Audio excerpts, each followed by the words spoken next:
வாழ்க்கையில எல்லாம் அவங்களால தான் முடியும், இவங்களால தான் முடியும், நம்மளால எதுவுமே முடியாது அப்படின்னு மட்டும் நினைக்காதீங்க. எல்லாமே முடியும். இப்ப ஸ்கூல் படிக்கிறவங்க கூட ஃபர்ஸ்ட் வந்து நல்லா படிக்க மாட்டாங்க. நல்லா படிக்கிற பிள்ளைங்கள பார்த்து நினைப்பாங்க, அவங்களுக்கெல்லாம் ஒரு முறை ரீட் பண்ணாலே அவங்களால சூப்பரா படிக்க முடியுது.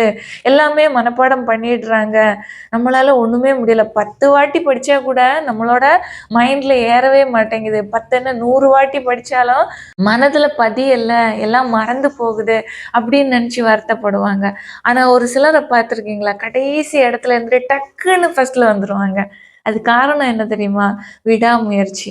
அவங்க தன்னோட படிக்கிற மெத்தட மாத்திப்பாங்க. ஒரு சிலருக்கெல்லாம் ஒரு முறை வாசிச்சு பார்த்தாலே டக்குன்னு அப்படியே எல்லாத்தையும் கரெக்ட்டா ஒப்படைச்சுருவாங்க. ஆனா ஒரு சிலருக்கு அப்படி கிடையாது. நீங்க படிக்கிற பாடங்கள புரிஞ்சு படிச்சீங்க அப்படின்னா, இல்ல ஒரு கதை மாதிரி நினைச்சு அப்படியே படிச்சு மனப்பாடமா எடுத்து உங்களோட பிரெயின்ல வச்சுட்டீங்க அப்படின்னா, உங்களுக்கு ஒரு நாளும் அது மறக்கவே செய்யாது. உங்களால நல்ல முறையில படிக்கவும் முடியும். நல்லபடியா மார்க் வாங்கவும் முடியும். முயற்சியில தான் இருக்கு. இது எல்லாமே கடின உழைப்பும் முயற்சியில தான் இருக்குது.